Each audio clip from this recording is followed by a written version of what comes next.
ଖ୍ରୀଷ୍ଟଙ୍କ ଜଗରେ ସମସ୍ତଙ୍କୁ ଜୟ ଯୀଶୁ ଏବଂ ସମସ୍ତଙ୍କୁ ନବଜୀବନ ବାଣୀକୁ ଆପଣମାନଙ୍କୁ ସମସ୍ତଙ୍କୁ ମୁଁ ସ୍ୱାଗତ କରେ। ଆଜି ହେଉଛି ଫେବୃଆରୀ ମାସର 12 ତାରିଖ ଦ୍ୱିତୀୟ ଗୁରୁବାର। ଆଜି ପବିତ୍ର ମାତା ମଣ୍ଡଳୀ ଆମମାନଙ୍କୁ ଯେଉଁ ବାକ୍ୟ ଧର୍ମଶାସ୍ତ୍ର ଦେଇଛି ତାହା ଆମେ ପାଠ କରିବା। ମାର୍କ ସୁସମାଚାର 7 ଅଧ୍ୟାୟ 24ରୁ 30 ପଦ।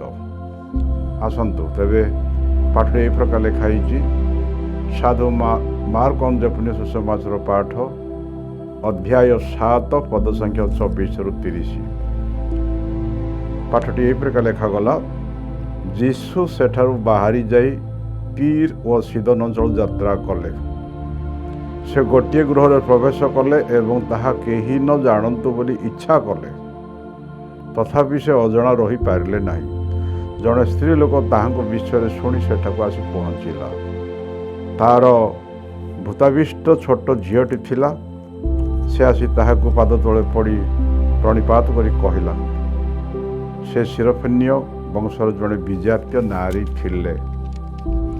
ନିଜ ଝିଅଠାରୁ ଭୂତ ଛଡ଼ାଇବା ପାଇଁ ସେ ତାକୁ ଅନୁରୋଧ କଲେ। ଯୀଶୁ ତାହାକୁ କହିଲେ, ପିଲାମାନଙ୍କର ପ୍ରଥମେ ଖାଇବାକୁ ଦିଅ, କାରଣ ସେମାନଙ୍କର ଖାଦ୍ୟ ନେଇ କୁକୁରମାନଙ୍କୁ ଦେବା ଉଚିତ ନୁହେଁ। ସେ ତାକୁ କହିଲା, ପ୍ରଭୁ, ତଥାପି ମେଜ ତଳେ ଥାଇ କୁକୁରମାନେ ପିଲାମାନଙ୍କର ରୁଟି ଖଣ୍ଡଗୁଡ଼ିକ ଖାଇଥାନ୍ତି। ଯୀଶୁ ତାହାକୁ କହିଲେ, ଏହା କହିଥିବାରୁ ତୁମେ ଯାଇପାର, ତୁମର ଝିଅ ଭୂତ ଛାଡ଼ି ଯାଇଛି। ସେ ଘରକୁ ଫେରିଯାଇ କନ୍ୟାଟିକୁ ଶଯ୍ୟାରେ ଶୋଇ ପଡ଼ିଥିବା ଦେଖିଲା। ଭୂତ ତାଠାରୁ ଛାଡ଼ି ଚାଲି ଯାଇଥିଲା। ପ୍ରଭୁଙ୍କର ସୁସମାଚାର। ପରମେଶ୍ୱରଙ୍କୁ ଧନ୍ୟବାଦ। ଆସନ୍ତୁ ସ୍ନେହର ଭାଇ ଭଉଣୀମାନେ, ଏହି ପଠିତ ବାକ୍ୟ ପ୍ରଳ୍ପ ପ୍ରାର୍ଥନା କରି ଆମେ ଆଜିର ବାକ୍ୟ ପରିବେଷଣ କାର୍ଯ୍ୟ ଆରମ୍ଭ କରିବା। ସକଳ ଧନ୍ୟବାଦ, ପ୍ରଶଂସା, ମହିମା, ଗୌରବ, ପରାକ୍ରମ ତୁମରି ପବିତ୍ର ନାମରେ ହେଉ। ହେ ଦୟାମୟ ପରମେଶ୍ୱର, ଆଜିର ବାକ୍ୟରେ ଆମମାନଙ୍କୁ ବୁଝାଇବା ପାଇଁ, ଆମମାନଙ୍କୁ କଥା କହିବା ପାଇଁ ତୁମର ଆତ୍ମାକୁ ପ୍ରେରଣ କର। କାରଣ ଜନ୍ ସୁସମାଚାର 14 ଅଧ୍ୟାୟ 26 ପଦରେ ତୁମେ କହିଲ, ଯେତେବେଳେ ସେ ପବିତ୍ର ଆତ୍ମା ତୁମ ନିକଟକୁ ଆସିବେ, ସେ ହିଁ ତୁମମାନଙ୍କୁ ସମସ୍ତ ବିଷୟ ଶିକ୍ଷା ଦେବେ। ସଦାଇ ତୁମର ଆତ୍ମାକୁ ପ୍ରେରଣ କର। ପ୍ରଭୁ ପବିତ୍ର ଆତ୍ମା ଆସ, ଆଜିର ଏହି ସୁସମାଚାର ବିଷୟରେ ଆମମାନଙ୍କୁ ଶିକ୍ଷା ପ୍ରଦାନ କରି ବୁଝାଇ ଦିଅ। এই ছোট্ট ପ୍ରାର୍ଥନା ପ୍ରଭୁ ଯୀଶୁଙ୍କ ନାମରେ ମାଆକୁ ମଧ୍ୟସ୍ଥ ଭିକ୍ଷା କରୁଅଛୁ। ଆମେନ୍।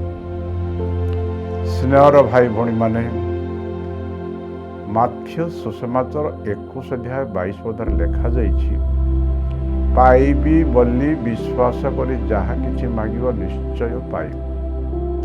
ଆମର ବିଶ୍ୱାସ ଉପରେ ନିର୍ଭର କରୁଛି। ଆଜି ଯୀଶୁ ବିଭିନ୍ନ କାର୍ଯ୍ୟ କ୍ଳାନ୍ତ ହୋଇକି ବିଶ୍ରାମ ନେଲା ବେଳକୁ କେହି ନ ଦେଖନ୍ତୁ ବୋଲି ଜଣଙ୍କ ପରିବାରକୁ ତୀର ଓ ସିଦୋନକୁ ଗଲେ। ଗୋଟିଏ ପରିବାର ଭିତରେ ପ୍ରବେଶ କରୁ କରୁ ସେ ଭାବୁଥିଲେ ଇଚ୍ଛା ହେଉଛି କେହି ନ ଜାଣନ୍ତୁ, ତଥାପି ଜଣେ ବିଜାତୀୟ ନାରୀ ଜାଣିପାରି ତାଙ୍କ ଘରକୁ ପ୍ରବେଶ କଲା। ଯୀଶୁଙ୍କ ପାଦ ତଳେ ପଡ଼ି କହିଲା, ପ୍ରଭୁ, ମୋର ଝିଅକୁ ଗୋଟେ ଭୂତ ଗ୍ରାସ କରିଛି, ତାକୁ ସେ ଛଡ଼ିକି ରକ୍ଷା କର। ପ୍ରଥମରେ ଏହି ସମାନ ବିଷୟ ଆମେ ଦେଖୁଛୁ ମାଥ୍ୟୁ ସୁସମାଚାର 15 ଅଧ୍ୟାୟ 21-28 ମତେ ଲେଖାଯାଇଛି। ଯୀଶୁ ତାକୁ କିଛି ଉତ୍ତର ଦେଲେ ନାହିଁ। ସେ ଝିଅଟି ନିବେଦନ କରି କରି ଚାଲିଛି, କିନ୍ତୁ ଯୀଶୁ କିଛି ନୀରବ ରହିଲେ। ଶେଷରେ ଶିଷ୍ୟମାନେ କହିଲେ, ଗୁରୁ, ତାକୁ ଆଶୀର୍ବାଦ କରି ପ୍ରେରଣ କରି ପଠେଇ ଦିଅ, ସେ ବିଜାର କରୁଛି ଆମକୁ।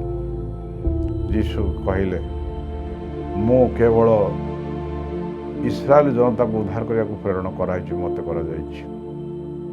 ତଥାପି ସେ ଝିଅଟି, ସେ ନାରୀଟି ନୀରବ ରହିଲାନି, ଆହୁରି ମାଗିଲା। କାରଣ ସେ ତାର ପ୍ରାର୍ଥନା ଅବ୍ୟାହତ ରଖିଲା। ଅଧ୍ୟବସାୟୀ ବା ପେରସିଷ୍ଟାନ୍ସ ସବୁଠୁ ଆମର ବଡ଼ ବିଷୟ। କାରଣ ପଦେ ବିପଦ ମାଗି ଆମେ ହାଲିଆ ହେଇକି ନୀରବ ରହୁଛୁ, ତାହାର ଅର୍ଥ ନୁହେଁ। ଆମେ ବିନତି କରିବାର ଅର୍ଥ ହେଲା ନ ପାଇଲା ପର୍ଯ୍ୟନ୍ତ ମାଗି ରହିବା, ବା ଯାହାକୁ ଆମେ ଯେ ବିନତିର ଅର୍ଥ ହେଲେ ଇଂଲିଶରେ ଟିସସ୍ କୁହାଯାଏ ବା ସାପ୍ଲିକେସନ୍ କୁହାଯାଏ। ସାପ୍ଲିକେସନ୍ର ଅର୍ଥ ହେଲା ask on till you get. ମାଗି ନ ପାଇଲା ପର୍ଯ୍ୟନ୍ତ ମାଗି ରହିବ। ତାହେଲା ଏ ନାରୀଟି ମଧ୍ୟ ଆଜି ଉତ୍ତର ନ ପାଇଲା ପର୍ଯ୍ୟନ୍ତ, ଫଳ ନ ପାଇଲା ପର୍ଯ୍ୟନ୍ତ ମାଗି ଗୁଡ଼େ ମାଗିଲା। ଯୀଶୁ ନୀରବ ରହିଲେ ବି ମାଗିଲେ। ଏବଂ ଯୀଶୁ ଶେଷରେ କହିଲେ, ମୁଁ ବିଜାତୀୟ ନିକଟକୁ ପ୍ରେରଣ ହେଇନି, ମୁଁ ଆଗ ଇସ୍ରାଏଲ ଜନତା ହଜିଯାଇଥିବା ମେସନ ଖୋଜିବା ପାଇଁ ମୁଁ ଆସିଛି। ତଥାପି ସେ ଆହୁରି ମାଗିଲା, ପ୍ରଭୁ ମୋତେ ଦୟା କର। ଏବଂ ଯୀଶୁ ତାଙ୍କୁ ଗୋଟେ କହିଲେ, ପିଲାମାନଙ୍କର ଖାଦ୍ୟ କୁକୁରମାନଙ୍କୁ ଦେବାଟା ଉଚିତ। ତାଙ୍କୁ କୁକୁର ବୋଲି କୁହାଗଲା, କୁକୁର ଆଖ୍ୟା ମଧ୍ୟ ଦିଆଗଲା। ଯଦି ଆମ ଭଳି ଲୋକ ହେଇଥାନ୍ତେ ମୋତେ କୁକୁର ମାଙ୍କଡ଼ କହିଲା ଆମେ ଛାଡ଼ି ଦେଇ ବିରକ୍ତ ହେଇ ପଳେଇଥାନ୍ତେ। କିନ୍ତୁ ସେ ନାରୀ କୁକୁର କୁହନ୍ତୁ କି ତାକୁ ମାଙ୍କଡ଼ କୁହନ୍ତୁ, ଯାହା ସବୁ ନମ୍ର ସବୁ ସହିଲା। ପ୍ରଭୁ, କୁକୁର ଛୁଆମାନେ ତ ମେଜରେ ଖାଇବା ସମୟରେ ପିଲାଙ୍କ ଖାଦ୍ୟ ପଡ଼ୁ ପଡ଼ୁ ଖଣ୍ଡ ଖଣ୍ଡ ରୁଟି ତ ତଳେ ପଡ଼େ, କୁକୁର ଛୁଆମାନେ ବି ଖାଆନ୍ତି। ଯୀଶୁ ତାଙ୍କର ବିଶ୍ୱାସ ଦେଖିବା କହିଲେ, ନାରୀ ତୁମେ ଏଇ ଯେଉଁ ବିଶ୍ୱାସ ଦେଖି ତୁମର ବିଶ୍ୱାସ ହେତୁ ତୁମର ଝିଅଟି ସମ୍ପୂର୍ଣ୍ଣ ଭୂତଗ୍ରସ୍ତରୁ ଦୂର ହୋଇଛନ୍ତି, ସୁସ୍ଥ ହୋଇଛନ୍ତି। ସ୍ନେହର ଭାଇ ଭଉଣୀମାନେ, ଆଜିର ସୁସମାଚାର ପ୍ରଭୁ ଆମକୁ ଶିକ୍ଷା ଦେଉଛନ୍ତି ଯେ ପ୍ରାର୍ଥନା ନିବେଦନ ଦ୍ୱାରା ସମସ୍ତ ବିଷୟ ଜଣାଅ। ଫିଲିପିଓ 4:6 ଲେଖାଯାଇଛି, ତୁମର ହୃଦୟକୁ ଉଦ୍ବିଗ୍ନ ହେବାକୁ ଦିଅ ନାହିଁ, ତୁମର ସମସ୍ତ ବିଷୟ ପ୍ରାର୍ଥନା ନିବେଦନ ଧନ୍ୟବାଦ ସହିତ ପ୍ରଭୁକୁ ଜଣାଅ। ବିନତି, ପ୍ରାର୍ଥନା ବିନତି କର। ବିନତିର ଅର୍ଥ ହେଲା ଆମେ ଅଧ୍ୟବସାୟୀ ଭାବରେ ମାଗି ରହିବା, କଣ୍ଟିନ୍ୟୁଅସଲି ମାଗି ରହିବା, ନ ପାଇଲା ପର୍ଯ୍ୟନ୍ତ ମାଗିବା, ପ୍ରଭୁ ଦୟା କର, ପ୍ରଭୁ ଦୟା କର। ଯେଭଳି ବାର୍ଟିମେୟସ୍ ଅନ୍ଧ, ଜନ୍ମ ଅନ୍ଧ ମଧ୍ୟ ଯୀଶୁ କହିଲା, ହେ ନାଜାରିତ ଯୀଶୁ ମୋ ପ୍ରତି ଦୟା କର ବୋଲି ତାକୁ ଯେତେ ନୀରବ ରହିବାକୁ କୁହାଗଲା, ସେ ଅଧିକରୁ ଅଧିକ ଉଚ୍ଚ ସ୍ୱରରେ ମାଗିଲା, ପ୍ରଭୁ ନାଜାରିତ ଯୀଶୁ ଦାଉଦଙ୍କ ସନ୍ତାନ ପ୍ରଭୁ ଯୀଶୁ ମୋ ପ୍ରତି ଦୟା କର। ଠିକ୍ ସେଇଭଳି ଆଜିର ମଧ୍ୟ ବିଜାତୀୟ ନାରୀ ସିଏ ଯୀଶୁକୁ ଗୁଡ଼େଇ ଗୁଡ଼େଇ ମାଗୁଛନ୍ତି। ତାଙ୍କୁ କୁକୁର କୁହାଗଲା, ନୀରବ ରହିଗଲେ, ମୋତେ ବିଜାତୀୟ ଲୋକ ପାଇଁ ପ୍ରେରଣ କରାଗଲାନି, ସବୁ କହିଲା ପରେ ବି ସେ କିଛି ଖାତିର ନାହିଁ। ଆମର ଜୀବନରେ ଯେତେବେଳେ ପ୍ରାର୍ଥନା କରୁଛୁ ବିଭିନ୍ନ ବାଧାବିଘ୍ନ ଆସୁଛି, ଲୋକ ପରିହାସ କରୁଛନ୍ତି, ଲୋକ ବାଧା ଦେଉଛନ୍ତି, ପ୍ରାର୍ଥନା କରିବା ସମୟରେ ଘରେ ଧୂଆଁ ହେଉଛି, ପିଲା ଚିନ୍ତା ପାଟି କରୁଛନ୍ତି, କୁକୁର ଭୁକୁଛି ବା ବିଭିନ୍ନ ପ୍ରକାର ସମସ୍ୟା ହେଇକି ଆମେ ପ୍ରାର୍ଥନା ବନ୍ଦ କରିଦେଉଛୁ। ନାହିଁ, ପ୍ରାର୍ଥନା ମାଗିବା ସମୟରେ ବିଭିନ୍ନ ସମସ୍ୟା ଆସିବ, ଡେରି ହେବ, ହୁଏତ ଆମର ବିଶ୍ୱାସ ପରୀକ୍ଷା କରିବା ପାଇଁ ପରମେଶ୍ୱର ଟିକେ ନୀରବରେ କିଛି ଦିନ ରହିବେ। କିନ୍ତୁ ଆମର ପ୍ରାର୍ଥନାଟା ଅବ୍ୟାହତ ରଖିବାକୁ ପଡ଼ିବ, ତାହେଲେ ପ୍ରଭୁ ନିଶ୍ଚୟ ଦେବେ। କାରଣ ପ୍ରଭୁ ଯୀଶୁ ନିଜେ କହିଛନ୍ତି ମାର୍ଥିଉ 7:1, ମାଗ ମିଳିବ, ଖୋଜ ପାଇବ, ଦ୍ୱାରକୁ ଆଘାତ ପାଇଁ ପଥ ଫିଟିଯିବ।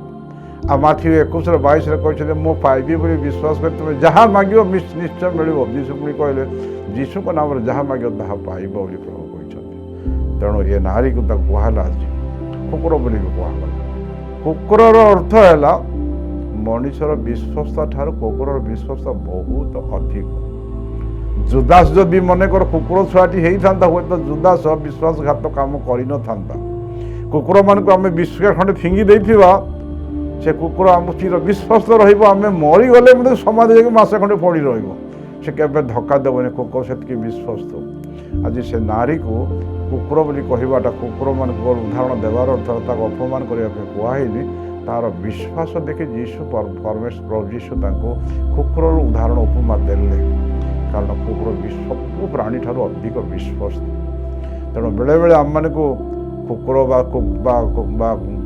ବା ଗାଈ କି ଗୋରୁ କି ଗଧ କି ମାଙ୍କଡ଼ ଉପମା ଦେଲେ ତ ଆମେ ବିଚଳିତ ହେବା ନାହିଁ, ସବୁକିଛି ନମ୍ର ରହିବା ପଡ଼ିବ। କାରଣ ଯାକୋବ ପୁସ୍ତକ 4:6 ଲେଖାଯାଇଛି, ଗର୍ବୀ ଲୋକମାନଙ୍କୁ ପ୍ରତିରୋଧ କରନ୍ତି କିନ୍ତୁ ନମ୍ର ଲୋକଙ୍କୁ ଅନୁଗ୍ରହ ଦିଅନ୍ତି। ଏ ମା ଆଜି, ଏ ନାରୀ ଆଜି କେତେ ନମ୍ରରେ, ତାକୁ କୁକୁର କୁହାଗଲା, ନୀରବ ରହିଲା, ମୁଁ ଦେବିନି କହିଲେ, ନୀରବ କିଛି ନ କଲେ, ସବୁ କଲା ପରେ ମଧ୍ୟ ସବୁ ସହିକି ପ୍ରଭୁଙ୍କୁ ମାଗି ଚାଲିଲା। ଧୈର୍ଯ୍ୟ ସହିତ ମାଗି ଚାଲିଲା। ଧୈର୍ଯ୍ୟ ସହିତ ଆମେ ମାଗି ଚାଲିବାକୁ ଦରକାର ଅଛି, ସାହସ ଧରିବାକୁ ଅଛି, ବାଧାବିଘ୍ନ ଖାତିର କରିବାକୁ ନାହିଁ। ତେବେ ନିଶ୍ଚୟ ପ୍ରଭୁ ଆମେ ମାଗି ଆଜି ଉତ୍ତର ଦେବେ। ଆଜି ପ୍ରଭୁ ସେ ନାରୀର ବିଶ୍ୱାସ ଦେଖି ଶାଶୁ କହିଲେ, ତୁମେ ଏ ପ୍ରକାର ବିଶ୍ୱାସ କରିଥିବା ହେତୁ ତୁମର ଝିଅ ସୁସ୍ଥ ହୋଇସାରିଛି, ତା'ଠାରୁ ଭୂତ ଛାଡ଼ି ଚାଲିଯାଇଛି। ସତକୁ ସତ ସେ ନାରୀ ଘରକୁ ଫେରିଲେ, ଦେଖିଲେ ତାର ଝିଅ ପୁରା ସୁସ୍ଥ ହେଇକି ଆରାମରେ ଶୋଇଛି। ହାଲେଲୁୟା। ତେଣୁ ସ୍ନେହର ଭାଇ ଭଉଣୀମାନେ, ଆମର ପ୍ରଭୁ ହେଲା ଉତ୍ତର ଦେବା ପରମେଶ୍ୱର। କାରଣ ଜେରେମିୟା 33:3 ଲେଖାଯାଇଛି, ମୋତେ ଡାକ ମୁଁ ତୁମକୁ ଉତ୍ତର ଦେବି। ଆମର ଉତ୍ତର ଦେବା ପରମେଶ୍ୱର। ମାର୍ଥିଉ 7:21 ମଧ୍ୟ କହିଲେ, ମାଗ ମିଳିବ, ଖୋଜ ମିଳିବ, ମାଗ ପାଇବ, ଦ୍ୱାର ଖୋଜ, ମାଗ ପାଇବ, ଦ୍ୱାର ଆଘାତ କର, ପଥ ଫିଟିଯିବ କହିଲେ। ତେଣୁ ପ୍ରଭୁ ଆମମାନଙ୍କୁ ମାଗିବା ପାଇଁ କହୁଛନ୍ତି, ନିବେଦନ କରି କହୁଛନ୍ତି। ଏବଂ ମୁଁ କହିଲି ମାର୍ଥିଉ 21 ପ୍ରତିଶ୍ରୁତି ଦେଇଛନ୍ତି, ଆମେ ବିଶ୍ୱାସ କରି ପାଇବି ବୋଲି ବିଶ୍ୱାସ କରି ଯାହା ମାଗିବା ତାହା ନିଶ୍ଚୟ। ପୁଣି ମାର୍ଥିଉ 18:19 କହିଲେ, 2ରୁ ଅଧିକ ଲୋକ ପୃଥିବୀରେ ଗୋଟିଏ ବିଷୟ ପାଇଁ ଏକମତ କରି ଯାହା ମାଗିବେ ତାହା ମୁଁ ନିଶ୍ଚୟ ଦେବି। ତେଣୁ ଆମେ ଯଦି ମାଗୁଛୁ, ଆମେ ସମସ୍ତେ ବିବାହିତ ଲୋକମାନେ ସମସ୍ତେ ଗୋଟେ ବିଷୟ ମାଗିବା ବେଳକୁ ଆମେ ସ୍ୱାମୀ ସ୍ତ୍ରୀ ପୁଅ ଝିଅ 2-3 ଜଣ ବସି ଆମେ ଗୋଟେ ପ୍ରକାର ପ୍ରାର୍ଥନା କରିବା। ସିଙ୍ଗଲ ପ୍ରାର୍ଥନା, ବ୍ୟକ୍ତିଗତ ପ୍ରାର୍ଥନା ଅଲଗା ଏବଂ ଦଳଗତ ପ୍ରାର୍ଥନା ବହୁତ ମୂଲ୍ୟବାନ। କାରଣ ପ୍ରଭୁ ଯୀଶୁ କହିଲେ ଯେ ମାଥ୍ୟୁ 18:20 କହିଲେ, ଯେଉଁ ସ୍ଥାନରେ ମୋ ନାମରେ 2ରୁ ଅଧିକ ଲୋକ ମୋତେ ଡାକନ୍ତି ମୁଁ ସେ ବିଦ୍ୟମାନ ଅଛି। ଏବଂ ମାଥ୍ୟୁ 18:19 କହିଲେ ଯେ ଏ ପୃଥିବୀରେ 2ରୁ ଅଧିକ ଲୋକ ଯାହା ଗୋଟିଏ ବିଷୟ ପାଇଁ ଏକମତ ହୋଇକି ଯାହା ମାଗିବେ ତାହା ମୁଁ ନିଶ୍ଚୟ ସେମାନଙ୍କୁ ଦେବି। ପ୍ରଭୁ ଆହୁରି କହିଲେ ଯେ ଯୀଶୁ ମୋର ନାମରେ ତୁମେ ଯାହା ପିତାଙ୍କୁ ମାଗିବ ତାହା ନିଶ୍ଚୟ ପାଇବ। ତେଣୁ ଆଜି ଆମ ପ୍ରାର୍ଥନା ବିଷୟରେ ଆମକୁ ଶିକ୍ଷା ଦିଆଯାଉଛି। ଆମେ ପ୍ରାର୍ଥନା କରିବା ସମୟରେ ପ୍ରଥମେ ବିଶ୍ୱାସ ରଖିବା, ଦ୍ୱିତୀୟରେ ଯଦି ଆମର ଜୀବନସାଥୀ ସ୍ତ୍ରୀ ବା ପୁରୁଷ ତାଙ୍କ ସହିତ ମିଶି ପ୍ରାର୍ଥନା କରିବା, ତୃତୀୟରେ ଆମେ ବିଶ୍ୱାସ ରଖି ପ୍ରାର୍ଥନା କରିବା ନିଶ୍ଚୟ କରିବା। ଆଉ ବେଳେବେଳେ ପ୍ରାର୍ଥନା ଡେରି ହେଲେ ଆମେ ବିଚଳିତ ହେବ। ଆମେ ବେଳେବେଳେ ପ୍ରାର୍ଥନା କରୁଛୁ 10 ଦିନ 15 ଦିନ କରୁଛୁ, ତାପରେ ଆମେ ଭାବୁଛୁ ବିରକ୍ତ ହେଇଯାଉଛୁ, କହୁଛୁ ପ୍ରଭୁ କାଲା ହେଲେ ନା ଅନ୍ଧ ହେଲେ ନା ମୋର ପ୍ରାର୍ଥନା ଶୁଣୁନାହାନ୍ତି, ମୁଁ ଆଉ ପ୍ରାର୍ଥନା କରିବି ନାହିଁ। ସେ ପ୍ରକାର କରିବା ନାହିଁ। ପରସିଷ୍ଟାନ୍ସ ବା ଅଧ୍ୟବସାୟର ନିହାତି ଦରକାର ଅଛି। ତେଣୁ ଆମମାନଙ୍କୁ ଦୀର୍ଘ ସହିତ ଧୈର୍ଯ୍ୟ ଧରି ଆମେ ପ୍ରାର୍ଥନା କରି ଚାଲି ରହିବାକୁ ପଡ଼ିବ। ଆଉ ମାଗିଲେ ପ୍ରଭୁ ନିଶ୍ଚୟ ଉତ୍ତର ଦେବେ। ପ୍ରଭୁ ଅଛନ୍ତି, ଶୁଣୁଛନ୍ତି, ଜାଣୁଛନ୍ତି। ଉଦାହରଣ ସ୍ୱରୂପ ଆମେ ମାଥ୍ୟୁ 8:23-27 ଦେଖୁଛୁ, ଯୀଶୁ ତାଙ୍କ ଶିଷ୍ୟଙ୍କ ଗହଣରେ ଡଙ୍ଗାରେ ସମୁଦ୍ର ଏକୂଳରୁ ସେକୂଳରୁ ଯାଉଥିଲେ। ମଝିରେ ଡଙ୍ଗାରେ ଯାଉ ସମୁଦ୍ର ମଝିରେ ଝଡ଼ ତୋଫାନ ହେଲା, ବନ୍ୟା ବାତ୍ୟା ଭଳି ହେଲା, ଡଙ୍ଗାରେ ପାଣି ଭର୍ତ୍ତି ହେଲା, ଡଙ୍ଗା ଟଳଟଳ ବୁଡ଼ିବା ଉପରେ ଅଛି। ଯୀଶୁ ସେହି ସମୟରେ ଶୋଇବା ପରି ରହିଥିଲେ। ଶିଷ୍ୟମାନେ ଦେଖେ ଚେଷ୍ଟା କରିକି ଡଙ୍ଗାକୁ ନିୟନ୍ତ୍ରଣ ବହୁତ ଚେଷ୍ଟା କଲେ, କିନ୍ତୁ ପାରିଲେ ନାହିଁ। ବୁଡ଼ି ବୁଡ଼ି ମରିବା ଉପରେ ଅଛି। ଯୀଶୁ ସବୁ ଜାଣୁଥିଲେ, ତଥାପି ନିଜେ ଶୋଇଲା ଭଳି ଆଖି ମୁଜି ରହିଥିଲେ। ଯୀଶୁଙ୍କୁ ଯାଇ କହିଲେ, ଗୁରୁ ଆପଣଙ୍କ ଚିନ୍ତା ଟିକେ ଲାଗୁନି, ଆମେ ବୁଡ଼ିକି ମରିବାକୁ ଯାଉଛୁ। ଯୀଶୁ ଉଠି କହିଲେ, କାହିଁ ତୁମର ବିଶ୍ୱାସ, ମୁଁ ଅଛି ପରା। ଠିଆ ହେଲେ, ଖାଲି ପଦେ କହିଲେ, ରେ ସାମୁଦ୍ରିକ ଝଡ଼ ତୋଫାନ ଶାନ୍ତ ହ, ରେ ଢେଉ ସୁସ୍ଥିର ହ। ସାଙ୍ଗେ ସାଙ୍ଗେ ଝଡ଼ ତୋଫାନ ଶାନ୍ତ ହେଲା, ସେ ସାମୁଦ୍ରିକ ଢେଉ ମଧ୍ୟ ସୁସ୍ଥିର ହେଲା। ସେ ଛାନିଆ ହେଲେ, ଯୀଶୁର ପାଦ ତଳେ ପଡ଼ିଗଲେ। ଯୀଶୁ ଆମର ଆପଣମାନଙ୍କର ହୃଦୟ ମୋ ଭିତରେ ଅଛନ୍ତି, ସେ ଅନ୍ତର୍ଯାମୀ କରୁଛି, ସବୁ ପ୍ରାର୍ଥନା ଶୁଣନ୍ତି, ଜାଣନ୍ତି। ଆଉ ବେଳେବେଳେ ଆମର ପରୀକ୍ଷା, ଆମର ବିଶ୍ୱାସକୁ ବୃଦ୍ଧି କରିବା ପାଇଁ ଟିକେ ଡେରି କରିବେ, ଟେଷ୍ଟ କରିବେ, ପରୀକ୍ଷା କରିବେ। ଆମେ ବିଚଳିତ ହେବନି, ମାଗି ଚାଲିବା, ମାଗି ଶେଷ ପର୍ଯ୍ୟନ୍ତ ନ ପାଇଲା ପର୍ଯ୍ୟନ୍ତ ମାଗି ରହିବା। ତାହାକୁ କୁହାଯାଏ ଅଧ୍ୟବସାୟୀ ବା ପରସିଷ୍ଟାନ୍ସ। ଏ ପରସିଷ୍ଟାଣ୍ଟଲି ଯଦି ଆମେ ପ୍ରାର୍ଥନା କରିବା, ବିଶ୍ୱାସ କରି ଯଦି ପ୍ରାର୍ଥନା କରିବା, 1ରୁ 2 3 ଲୋକ ଯଦି ଏକ ହିଁ ପ୍ରାର୍ଥନା କରିବା, ନିଶ୍ଚୟ ପାଇବା। କାରଣ ଆମର ପ୍ରଭୁ ଉତ୍ତର ଦେବା ନିଶ୍ଚୟ ଉତ୍ତର, କାରଣ ସେ ନିଜେ ପ୍ରତିଶ୍ରୁତି କରିଛନ୍ତି ଜେରେମିୟା 33:13, ମୋତେ ଡାକ ମୁଁ ତୁମକୁ ଉତ୍ତର ଦେବି। ତେଣୁ ଆଜି ପ୍ରଭୁ ଆମମାନଙ୍କୁ ଏ ପ୍ରାର୍ଥନା ବିଷୟରେ ଶିକ୍ଷା ଦେଇଥିବାରୁ ଈଶ୍ୱରଙ୍କୁ ଧନ୍ୟବାଦ ଦେବା। ତେବେ ଆପଣମାନଙ୍କୁ ସମସ୍ତଙ୍କୁ ଧନ୍ୟବାଦ ଦେଉଛି। ଆପଣମାନେ ସମସ୍ତେ ଗୁଡ଼ି ହେରେଇ ଦେଇଛନ୍ତି। ସମସ୍ତଙ୍କୁ ଜୟ ଯୀଶୁ।